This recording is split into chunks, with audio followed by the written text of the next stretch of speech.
Welcome back to the Tracy Take. I am Tyler here with my brother Ryan. Seahawks came into the 2023 season with so much expectations. Unfortunately, they fell just short. They didn't have the season that they would like, especially with Geno Smith, and they have now actually moved on from their head coach, Pete Carroll, and they will now be looking for a new head coach here as well. So we're going to break down the 2023 season and also preview the 2024 offseason in the second half of the video. Before we do that, be sure to like, subscribe, and ring the bell to get notified whenever we create new content. Coming up next week or the following week after that, depending on when the video gets released, we're doing a 3-round mock draft for the Seattle Seahawks. We're also going to be doing 7-round and 3-round mock drafts as well, all throughout up until the NFL draft. So be sure to like, subscribe, and ring the bell. Ryan, let's pull up the slide here. Ended up going 9-8, and actually I was really looking at it here. If you take away this 4-week stretch, and it turns out to losing to the Rams actually twice, what actually had a much bigger effect than we initially had thought when they both happened in weeks 1 and then in weeks 11. But starting in week 11, they barely lost to the Rams 17-16. Then they got unfortunately decimated against the 49ers. Then they played the Cowboys and lost in actually an amazing game against the Cowboys. And then they had to play the Niners again and lost 28-16. Fought valiantly, but just fell just short. So they had that 4-week stretch that really hurt them. Other than that, though, they did end up going 9-4 for the rest of the season and fought hard. I thought the team played well. I think the biggest thing is, and it's not really his fault. I think his 2022 season was phenomenal. One to be remembered, put him back on the map. But Geno Smith definitely came back down to earth a little bit. He was dealing with some nagging injuries, and I think that was just the biggest thing overall for him. For the team, unfortunately, not to put it all on him because we're going to get into the rest of the stuff. Mm-hmm. But I think him coming back down to earth, I think they just didn't have that extra oomph. Like if I go and look at some of the games that they lost by 4 points to the Cincinnati Bengals. They lost by 34 to the Ravens. So they lost by 1 point to the Rams in that Week 11 game. They lost by 6 points to the Cowboys. They lost by a touchdown to the Pittsburgh Steelers in Week 17. So they did have some close losses throughout the season where they just couldn't get over the hurdle. While last year I thought they were winning those games. Yeah, I will slightly disagree. I do think they might have taken a slight step back this year. But I think last year, if we look at the expectations for the Seahawks, they on paper looked like they should have been really bad. And then they barely missed the playoffs by a tiebreaker, right? And then I think you look at it this year and it's like, all right, so now everybody's like, okay, the Seahawks, right? Geno Smith is his second year. Like they should be forced to be reckoned with in the NFC. And then it's like, okay, so they struggle to run the ball more this year than they did last year. I think passing wise, they were about the same. That's fair. They had some big plays, and Drew Lock stepped in and filled in for Geno Smith, who did struggle with injuries. And I think people who compare his numbers from this year to last year, like just flat out be like, oh, he threw for like 400 less yards and not as many touchdowns, but he only played in like 14 or 15 games. He played in 15 games. He threw for 3,624 yards. He had 20 touchdowns, 9 picks. So that's a fair point. So if he plays those 17 games, let's say he averages 250 each, that's an extra 500 yards. He has a 4,000-yard season, throws for 4,100 yards. That's a very fair point. Yeah. Even to your point, Drew Lock, they won the game he started in Philadelphia. He led the game-winning drive for them. So that's a fair point.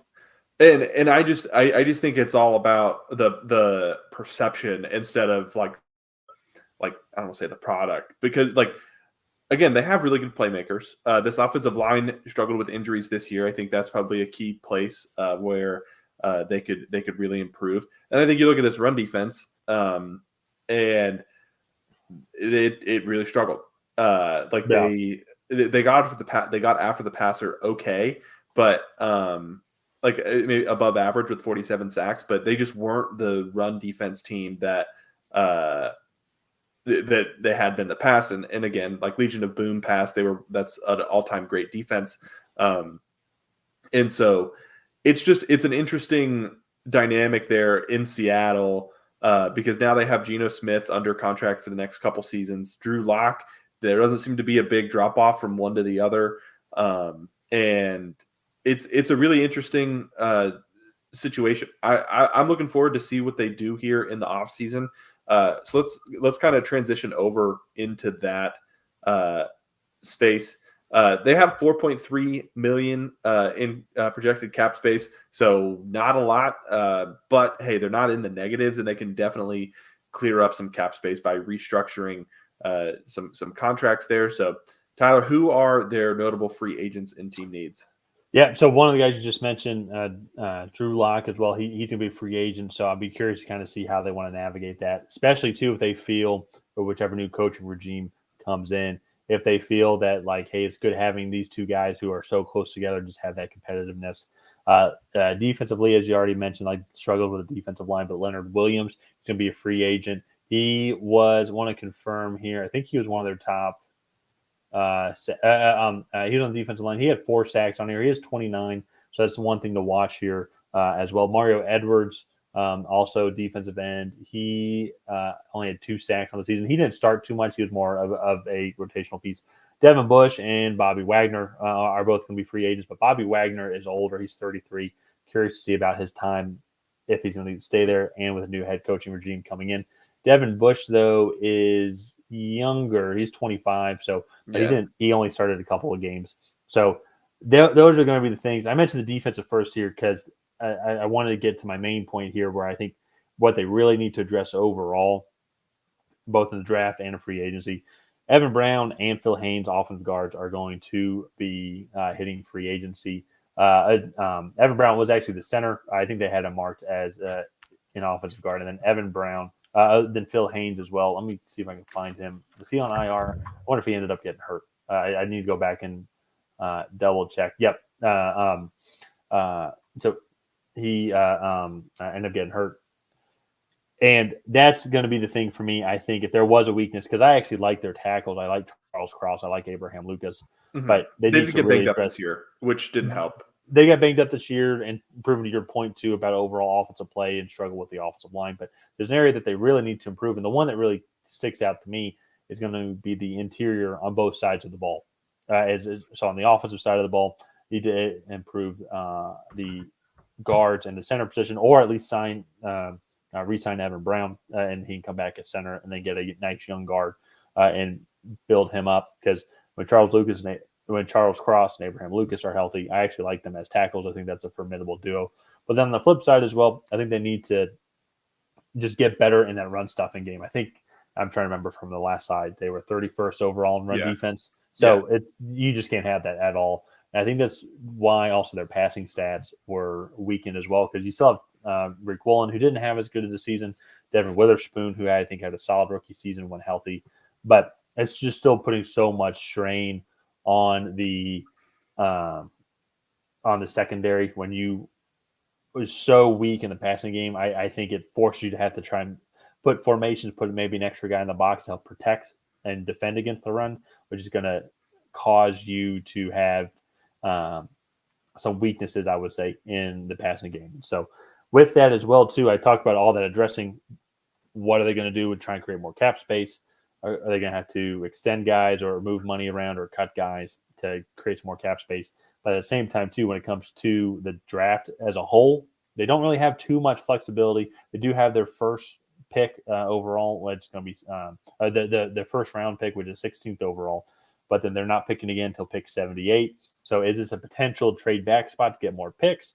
Do they maybe just fall in love with the guy and go and get the guy that you want to maybe help out, potentially trade up and try and go get a Brock Bowers if he falls, add him to the tight end position, an area I think that they need to improve on a little bit. And then I think that would help out with multiple things, blocking on the offensive line of the run game, and also just another weapon for Geno Smith or Drew Lock or whoever the quarterback is to throw to in the passing game. Maybe also that'll help alleviate a little bit more pressure on the run game, just because teams have to spread out and defend against the pass. So maybe it'll create some more run games, because they do have one of the better running back duos, in my opinion, in the league with Kenneth Walker and Zach Charbonnet. So a lot of different areas. And they have a good receiving room as well. Like that's one of the better ones. They have one of the best receiving rooms, in my opinion. Tyler Lockett, DK Metcalf, Jackson Smith, and Jigba. Like And then, honestly, I'd throw in Noah Fant in there as well. I know he's been a little bit lackluster in the NFL so far, but he's just a really athletic tight end. So, Well, and that's where I think just going down the Brock Bowers route is it's like with the lack of cap space, it's like how do you want to get there or create more space and maybe re-sign some of these key guys. Like I honestly don't think you sign Wagner or Bush just because of Wagner's age. Bush maybe he wasn't a starter. Maybe you sign Mario Edwards and Leonard Williams, try and bring them back to try and get some of that stats. Like Leonard Williams, as I said, he had 4 sacks on the season, and he only played in 10 games. So maybe you want to have him come back and try and create that stats. But then, go ahead. Oh, I was gonna say, so I was talking about this in one of the videos we did earlier. I believe it was the Raiders video, so go check that out. But in my opinion, there's 5 premier positions in the NFL, and these are the positions you need to target. Left tackle, Charles Cross. They just invested in him 2 draft classes ago. Cornerback, Devin Witherspoon last draft. Tariq Woolen the draft before that. Wide receiver, DK Metcalf, Jackson Smith-Njigba, Tyler Lockett. Okay, then you have edge rusher, which they have 2 of their edge rushers that are hitting free agency right now, and then quarterback. And they do have Geno Smith under contract for next year. So, like for me, I think if you look at the big space where they could probably save money in free agency, let these guys walk. They have the 16th overall pick, which is going to be in the sweet spot for one of these top edge rushers, whether it's Chop Robinson, Dallas Turner, Jared Verse, Latu, whichever one is really their flavor. I think that's a good spot to go with right there. That should improve this defense. I would actually love Jared Verse in just his physicality, and I think he'd be a great fit for. Well, granted, we'll see who the coach is, but like if they get a Mike Vrabel in there, that would be fantastic. Yeah, if they get a Mike Vrabel in there, that might solve all their defensive problems. Immediately. So I think another guy too, we have talked about him in some other videos, especially too in these videos of teams picking in the middle of the first round. But Jersey Newton also, I think he would help out a lot. Just beef up that interior. I think he's a day one starter. You're a Dan Quinn, former Dan Quinn head coach. I still like Dan Quinn. Yeah. As a Falcons fan, how do you feel about Dan Quinn maybe going to work under Pete Carroll? Pete. Well, Pete Carroll moved into like a front office position with the Seahawks, and so rumors are that Pete Carroll is going to be Dan Quinn's head coach mentor in Seattle. Oh, I thought he was done. I thought he got like fired. No. He's moving to He's moving to a front office position. Oh, okay. Unless there's been more news, but that was the original. Let me go and double check because I think he wants to coach. I think he wants. Pete Carroll's an American football executive and former coach who is an advisor and executive vice president for the Seattle Seahawks. Oh, okay. I did not know that. He moved to a front office role. Oh, okay. All right. Yeah. I thought he got fired, and then that's interesting. I think that would be a perfect fit. I mean, Dan Quinn's best years were there with Legion of Boom, and I don't want people to think of the last game that we saw him as defensive coordinator with the Cowboys, what the performance that the Packers put up on him, to indicate any body of work.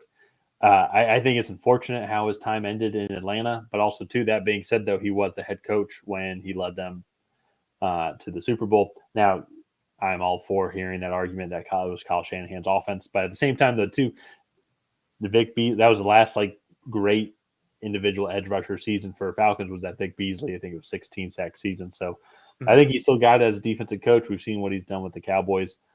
I think the Atlanta guys loved playing for him. So I think him going up to Seattle would be a nice kind of welcome home here.